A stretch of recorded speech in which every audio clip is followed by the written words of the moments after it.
परमेश्वर यही चाहते हैं कि प्रॉब्लम और समस्याओं से तू ध्यान हटा, अपना ध्यान मेरी योजना पर केंद्रित कर, अपना ध्यान अपनी बुलाहट पर अपनी बुलाहट पर लगा ले, अपनी बुलाहट पर फिर से लगा ले। अगर ऐसा होता, आपके मासी, आपके रिश्तेदार, आपका सगा भाई, हो सकता आपके मम्मी पापा, परिवार में से ही 2 लोग आते हैं, बाकी नहीं आते हैं। आप ही के परिवार के बहुत सारे लोग हैं जो नहीं आते हैं, आप बहुत बार उनको बोल चुके हैं।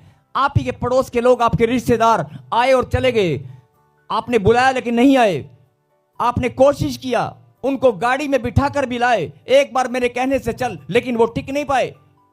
ठंडे दिमाग से सोचना कि आप इतने लंबे समय से लगातार आ पा रहे हैं, इसका मतलब यही है कि परमेश्वर ने आपके जीवन में बहुत अद्भुत योजना रखी है।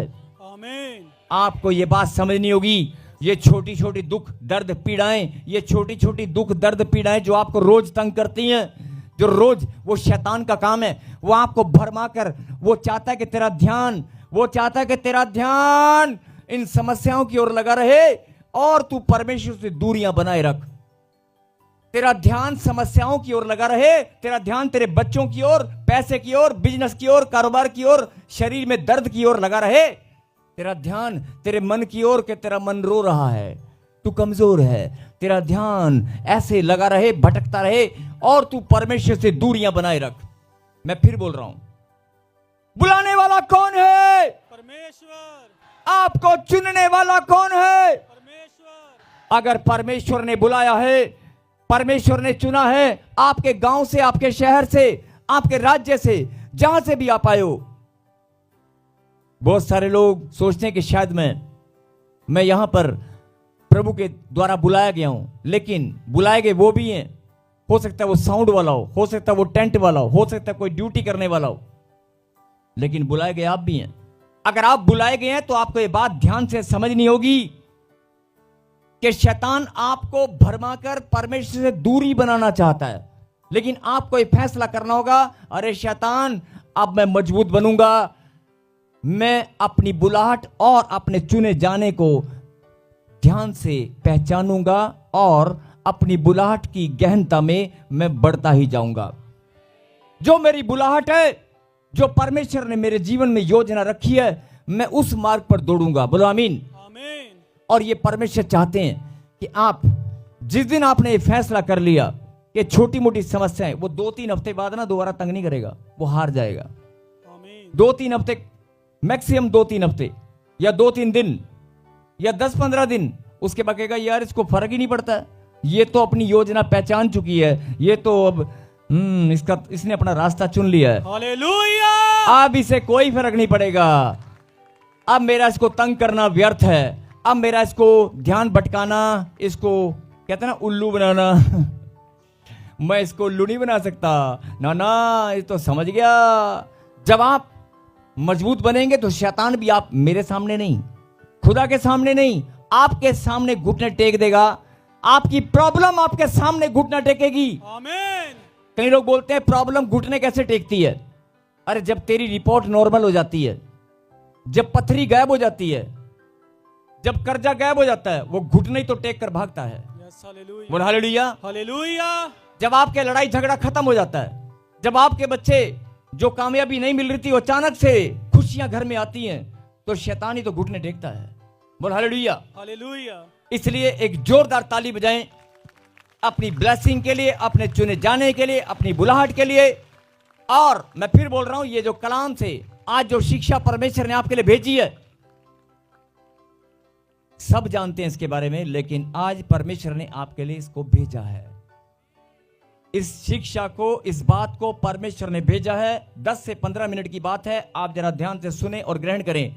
इसके बाद आपको पता चलेगा आई एम डिफरेंट, मैं अलग हूं, मैं बहुत अलग हूं। बोलो आमीन। जिनके पास संतान नहीं है, जिनके पास बच्चे नहीं है, उनके लिए मैं भविष्यवाणी कर रहा हूं, वचन को सुनते ही सबसे पहले तू कूदने लगेगी। जिनके पास मकान नहीं है, जिनके रिश्ते खराब हो गए हैं, सबसे पहले जो बेरोजगार हैं, सबसे पहले वो कूद कर नाचने लगेंगे। आइए हम वचन में चलें और निकालें प्रभु की महिमा करें। पुराना नियम गिनती की किताब और 17वां अध्याय, गिनती की किताब 17वां अध्याय पढ़ेंगे। 1, 2, 3 और 1 से 5 तक हम पढ़ेंगे। और मैं चाहता हूं कि सब लोग ध्यान से सुनते जाएं, पढ़ते जाएं, क्योंकि वचन में क्या लिखा, प्रकाशित वाक्य 1 के 3 में क्या लिखा, सब कहें प्रकाशित वाक्य 1 का 3 क्या लिखा कि धन्य है वे जो खुदा के कलाम की भविष्यवाणी की इस पुस्तक में लिखी हुई बातों को मानते हैं, इसमें लिखी हुई बातों को पढ़ते हैं और इन बातों को सुनते हैं, वे धन्य हैं। बोला आमीन। आज जो वचन को सुनेंगे, जो पढ़ेंगे और इसमें जो बात लिखी गई है उस शिक्षा को ग्रहण कर मान लेंगे, वो धन्य है। यस, 17वां अध्याय 1, 2, 3, 4 और 5 को हम पढ़ेंगे। तब यहोवा ने मूसा से कहा, इजराइलियों से बातें करके उनके पूर्वजों के घरानों के अनुसार उनके सब प्रधानों के पास से एक एक छड़ी ले और उन 12 छड़ियों में से एक एक पर एक एक के मूल के पुरुष का नाम लिख और लेवियों की छड़ी पर हारून का नाम लिख, क्योंकि इजराइलियों के पूर्वजों के घरानों में के एक एक मुख्य पुरुष की एक एक छड़ी होगी। और इन छड़ियों को मिलाप वाले तंबू में साक्षी पत्र के आगे, यहां मैं तुम लोगों से मिला करता हूं, रख दे। और जिस पुरुष को मैं चुनूंगा उस छड़ी में कलियां फूट निकलेंगी और इजराइली जो तुम पर बुड़बुड़ाते रहते हैं वह बुड़बुड़ाना मैं अपने ऊपर से दूर करूंगा। हालेलुया, बोलो हालेलुया। फिर से स्क्रीन पर लगा दे, स्टेप बाय स्टेप एक एक करके पढ़ेंगे। तब यहोवा ने मूसा से कहा, इजराइलियों से बातें करके उनके पूर्वजों के घरानों के अनुसार उनके सब प्रधानों के पास से एक एक छड़ी ले और उन 12 छड़ियों में से एक एक पर एक एक के मूल पुरुष का नाम लिख। अब ये जब आप पढ़ेंगे तो ये घटना क्या है जरा सुने, सब लोग कहें हालेलुया। इजरायली लोग आपस में कुड़कुड़ाते और बुड़बुड़ाते थे कि हमारे ऊपर ये याजक जो बना दिया है, जैसे कोई टीचर तो क्लास में बच्चे बोलते हैं ना कि जब देखो यही आता है हमें पढ़ाने, जब देखो हमें इसी की बात माननी पड़ती है, जब देखो हमारे साथ ऐसा ही होता है। तो हारून को याजक का पद मिला। मूसा पहले प्रभु ने ठहराया था उनके जीवन में, लेकिन मूसा एक लीडर था और अगुवा था।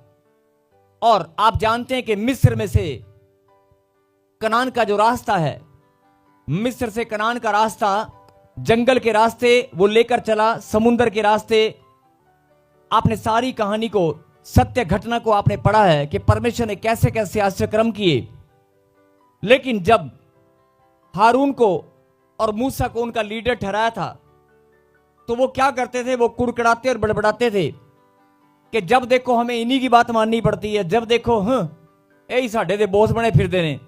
जैसे आज भी यार आ पास्टर साढ़े दे बनाता, साढ़ा तो पास्टर ही कोई और है, यहां बैठे हो सकते हैं बीच में कोई लोग, हमारे तो प्रॉफिट ही कोई और है, पता नहीं कित्थों आ गया। हो सकता है ऐसे बहुत सारे लोग बोलते हो, या हो सकता है मतलब कि उनको उनकी आत्मा स्वीकार नहीं करती है अपने मेंटर, अपने टीचर को या अपने शिक्षक को या अपने पास्टर को, उनकी आत्मा स्वीकार नहीं करती है। ऊपर से हंसते हैं लेकिन अंदर से कि नहीं हमारा तो पास्टर ही कोई और है। आपके मान लो एक चर्च में अगर कोई पास्टर है और वो कहीं टूर पर चला जाए 2-3 हफ्ते के लिए, कोई और पास्टर आपको या कोई टीचर आपको कोई और क्लास में आकर आपको पढ़ाए, तो बच्चे कहेंगे नहीं हमारा टीचर तो कोई और था, ये वाली मैडम जो आई है ना, नहीं ये अच्छी नहीं है, वो एक्सेप्ट नहीं करते हैं। ऐसा स्वभाव में सबके शामिल होता है, हम इंसान हैं, सबके स्वभाव में शामिल होता है, तो हम एक्सेप्ट नहीं कर पाते हैं उसको, जल्दी से ग्रहण नहीं कर पाते हैं कि नहीं नहीं ये मेरा टीचर नहीं हो सकता, ये मेरा पास्टर नहीं हो सकता। लेकिन एक बात थोड़ा समझना, ठहराने वाला परमेश्वर है। आमीन। आपको आगे लाने वाला, टीचर की कमांड पकड़ाने वाला या माइक पकड़ाने वाला या प्रचार के लिए आपको खड़ा करने वाला परमेश्वर है। कहें आमीन। आमीन। बहुत सारे लोग ऑनलाइन भी हो सकता है कि नहीं नहीं ये नहीं, वो ये चर्च नहीं, वो चर्च नहीं, ये चर्च, वो वाले पास्टर, वो जिसका प्रचार आपको सुनना है आप सुन सकते हैं, जिसकी शिक्षा आपको अच्छी लगे आप ग्रहण करें, कोई बंदिश नहीं है। आप ऑनलाइन बहुत सारे प्रभु के दास हैं, जिसकी भी आप सुनना चाहें सुन सकते हैं। लेकिन एक ना एक दिन आपको पहचानना होगा, आपको यह जानना होगा कि परमेश्वर ने तेरे लिए ठहराया कौन है, या तुझे किस चर्च के साथ, किस स्थान से, या किस प्रभु के दास के साथ प्रभु ने तुझे जोड़ा है, यह आपको जानना होगा। चलिए, यह तो एक वैसे मैं बात बता रहा हूं, लेकिन हम चलते हैं फिर से 17वां अध्याय। मैं फिर से विनती करता हूं आप लोगों से कि आप 10 से 12 मिनट जरा ध्यान से सुने। 17वां अध्याय, उसकी पहली, दूसरी, तीसरी आयत में जो लिखा है उसको समझने से पहले इस बात को जानना जरूरी है कि वे लोग कुड़कुड़ाते और बड़बड़ाते थे और हारून को अपना याजक स्वीकार नहीं करते थे। और कुड़कड़ाना बड़बड़ाना भी इतना गंदा हो सकता है कि वो लोग ऐसे बोलते थे कि ये हमारे ऊपर बिना मतलब के थोप दिया गया है, ठहरा दिया गया है, हम इसकी बात क्यों माने, हम इसकी आज्ञा क्यों माने, हम इसका कहना क्यों माने। ऐसे बहुत सारे लोग चर्चा करते थे और परमेश्वर ने उनकी कुड़कुड़ाहट और बड़बड़ाहट जानने के बाद मूसा से कहा, लिखा है, तब यहोवा ने मूसा से कहा, इस्राएलियों से बातें करके उनके पूर्वजों के घरानों के अनुसार, मतलब जो जिस घराने का है, उनके सब प्रधानों के पास से एक एक छड़ी ले। मतलब 12 गोत्र एक दूसरे को हाथ लगाएं और कहीं जागते रहो,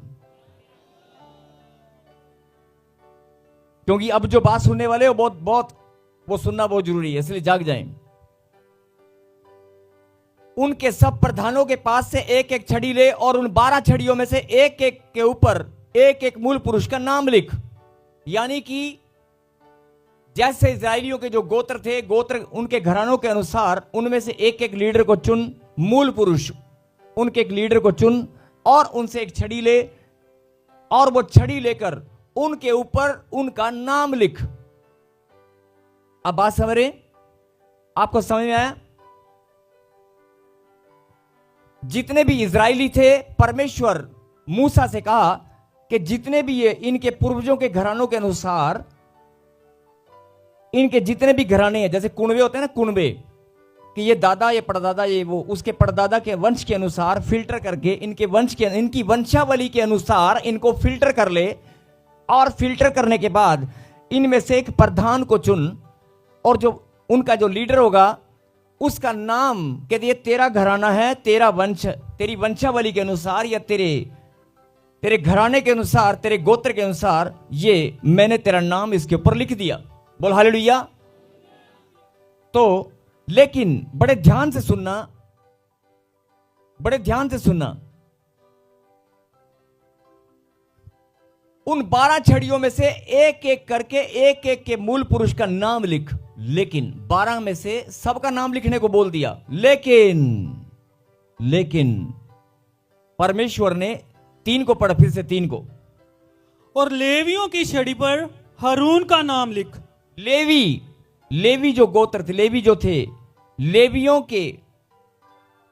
लेवियों में से परमेश्वर ने एक को पहले से चुना। लेवियों के घराने में से परमेश्वर ने एक को पहले से चुना, उसका नाम हारून था। और कहा, पहले बोल दिया कि लेवियों की छड़ी पर हारून का नाम लिख। बाकी का नाम नहीं बताया। बोल हालेलुया। हालेलुया। बाकी का नाम नहीं बताया, हारून का नाम परमेश्वर ने पहले से बता दिया कि लेवियों की छड़ी, लेवियों के घराने से जो छड़ी तुम लेकर आओगे उस पर नाम हारून का लिखना। बोलो हालेलुया। हालेलुया। आगे, क्योंकि इजराइलियों के पूर्वजों के घराने के एक एक मुख्य पुरुष की एक एक छड़ी होगी। आगे, और उन छड़ियों को मिलाप वाले तंबू में साक्षी पत्र के आगे, यहां मैं तुम लोगों से मिला करता हूं, रख दे। बोल हालेलुया। हालेलुया। इस लाइन को जरा ध्यान से सुनना। मैं फिर बोल रहा हूं, जिनको नींद आ रही है वो जाग जाएं। जो लोग बोलते हैं कि हमें संडे, ध्यान से सुनना, जो लोग बोलते हैं कि मुझे 4 संडे हो गए, मुझे 15 महीने हो गए, मुझे 1.5 साल हो गया, मुझे 5 साल हो गया, मुझे आज तक आशीष नहीं मिली। जो लोग बोलते हैं मैं लंबे समय से आ रहा हूं लेकिन मेरी आशीष मुझे नहीं मिली, जरा ध्यान से सुनना, यहां पर कुछ गहरी बात है। लिखा, और उन छड़ियों को मिलाप वाले तंबू में साक्षी पात्र के आगे, मिलाप वाले तंबू, मिलाप वाले तंबू की बात हो रही है। जहां बैठे हो ये क्या है? मिलाप वाला तंबू। आप किससे मिलने आए हैं? आप किससे मिलने आए हैं? यहां पर क्या लिखा, मैं पढ़ रहा हूं, उन छड़ियों को मिलाप वाले तंबू में साक्षी पात्र के आगे, जहां मैं तुम लोगों से मिला करता हूं। जहां मैं तुम लोगों से, परमेश्वर बोल रहा है, जहां मैं तुम लोगों से मिला करता हूं। मिलाप वाले तंबू में परमेश्वर मेल मिलाप करते हैं अपने बच्चों से। यस आमीन। मैं नहीं बोल रहा हूं, खुदा के कलाम में लिखा है। मिलाप वाले तंबू में परमेश्वर मेल मिलाप करते हैं अपने बच्चों से। जो ये बात जानते हैं, अभी तक आप चर्च में आते हैं और बोलते हैं प्रभु मुझे आशीष, मुझे ये नहीं मिला, मुझे वो नहीं मिला, ये करना छोड़ दें। सबसे पहले इस बात पर ध्यान दें कि आप जिससे मेल मिलाप करने आए हैं, क्या आपने मेल मिलाप किया? क्या किया?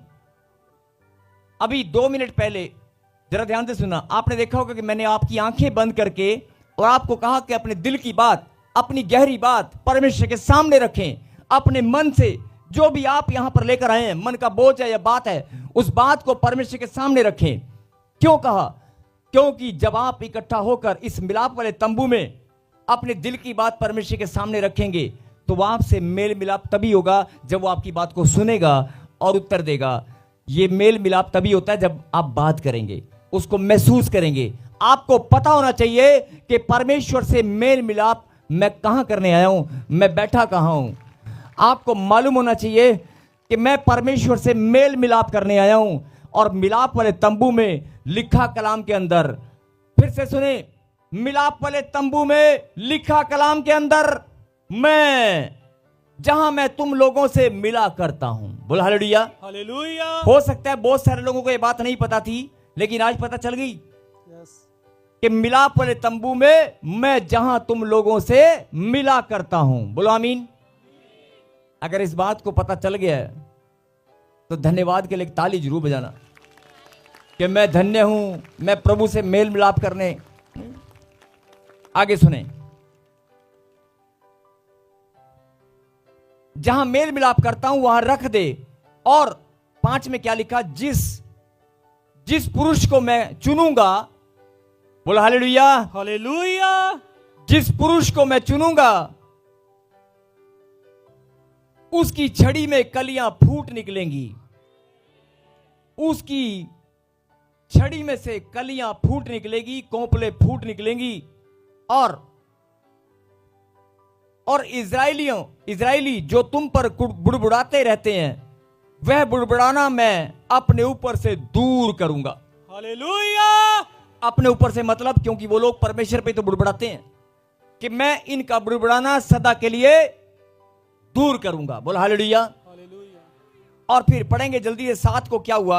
और मूसा ने क्या किया? सबकी छड़ियों को लिया। हां जी, अभी तक बात समझ में आ गई कि जो लोग बार बार ये बोलते थे कि ये पास्टर, ये याजक, ये टीचर, ये शिक्षक हमारे ऊपर ठहरा दिया है, हम इसकी बात क्यों सुने? तो परमेश्वर ने मूसा से कहा कि सुन, सबके घरानों के अनुसार इनमें से एक लीडर चुन, सबके घरानों के अनुसार, सबके कुनबों के अनुसार एक एक छड़ी ले, उन पर सबका नाम लिख। और लेवियों के घराने में से एक का नाम लिख देना, हारून। और उन छड़ियों को मिलाप वाले तंबू जहां पर मैं तुम्हें मिला करता हूं, साक्षी पात्र के सामने रख देना। और उसके बाद क्या हुआ? मूसा ने सबकी छड़ियों को लिया मतलब कि एक परिवार में अगर 2000 लोग हैं, 5000 लोग हैं, तो उसमें से एक छड़ी ली गई और लिया और रख दिया। फिर से जरा, अभी कुछ होने वाला है। हाथ हिलाएं और कहें हाँ। उन छड़ियों को रख दिया और उसके बाद क्या हुआ? पढ़ेंगे 17 का 7 पढ़ेंगे। यस। उन छड़ियों को मूसा ने साक्षी पत्र के तंबू में यहोवा के सामने रख दिया। आगे। दूसरे दिन मूसा साक्षी पत्र के तंबू में गया तो क्या देखा कि हारून की छड़ी जो लेवी के घराने के लिए थी उसमें से कलियां फूट निकली, अर्थात उसमें कलियां लगी और फूल भी लगे और पके बादाम भी लगे हैं। बोला हालेलुया। जिसको परमेश्वर ने चुना था सबके सामने, वैसे कहना नहीं चाहिए लेकिन सबके सामने थप्पड़ जैसा था वो। सबके सामने एक थप्पड़ जड़ा लोगों के मुंह पर, या जो लोग कुड़कुड़ाते बड़बड़ाते थे उनको एक उत्तर मिल गया। थप्पड़ मारना मैं वैसे नहीं बोल रहा हूं, लेकिन उनको एक संकेत दिया परमेश्वर ने, चिन्ह दिया। ऐसा चिन्ह जो आज तक दोबारा कभी किसी ने नहीं देखा। ऐसा आश्चर्यक्रम कि वो उस छड़ी में कलियां निकली और कलियां निकलने के बाद फूल निकले, फूल फलने लगे और फिर फल लगे और फल भी फलने के बाद निकलकर बादाम के रूप में बाहर आए। हालेलुया। मतलब उस छड़ी पर बादाम, क्या बात है, बादाम उगाए, बादाम के फूल भी उगाए, बादाम के पत्ते फूल सब कुछ, बादाम असली के बादाम निकल आए एक ही छड़ी पर। और परमेश्वर ने दिखा दिया ये मेरा चुना हुआ है, मैंने इसको चुना है।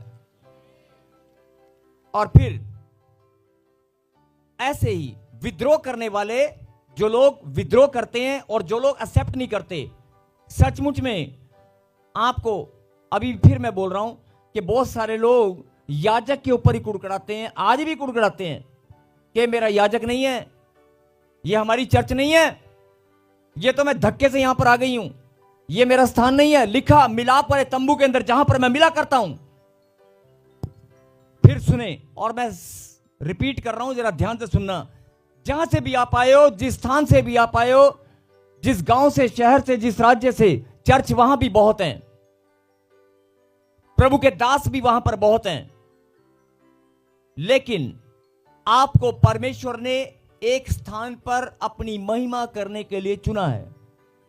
आप लाखों की भीड़ में से चुने गए हैं कि जब तू जालंधर चर्च में, प्रॉफेट विजेंद्र सिंह मिनिस्ट्री में या मेरी किसी ब्रांच में जब तू आएगी तो मैं वहां पर तुझसे मेल मिलाप करूंगा। तुझे मैंने मेल मिलाप करने के लिए चुना है। आमीन। तुझे लाखों की भीड़ में से, और अगर मैंने चुना है, अभी मैंने क्वेश्चन किया था सबसे पहले, क्या आपको किसी ने दबाव देकर बुलाया?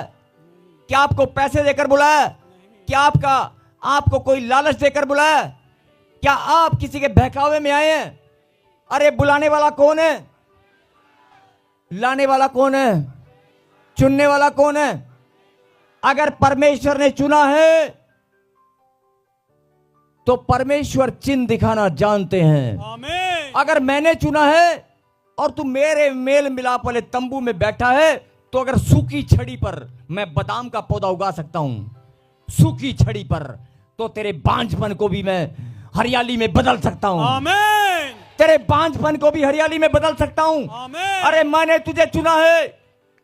तेरे उजाड़ जीवन को, कर्जे से भरे हुए आंधी वाला जो तेरा जीवन है, कुचाड़ जीवन, कर्जे वाला जीवन, उसे मैं हरियाली में बदल सकता हूं। सबको जय मसीह की। मैं जतिन बब्बर और आप देख रहे हैं मसीह परिवार चैनल। जैसे कि आप सब जानते हैं कि मैं इस चैनल पे प्रभु के अलग अलग दासों की वीडियोस डालता हूं, तो अगर आपको हमारा चैनल अच्छा लगता है तो आप इस चैनल को ज़्यादा से ज़्यादा सब्सक्राइब जरूर करें, ताकि आप प्रभु के वचन को सुन सके। वीडियोस को ज़्यादा से ज़्यादा शेयर करें ताकि जिन लोगों तक वचन नहीं पहुंचा है उन तक भी वचन पहुंच सके। सबको जय मसीह की।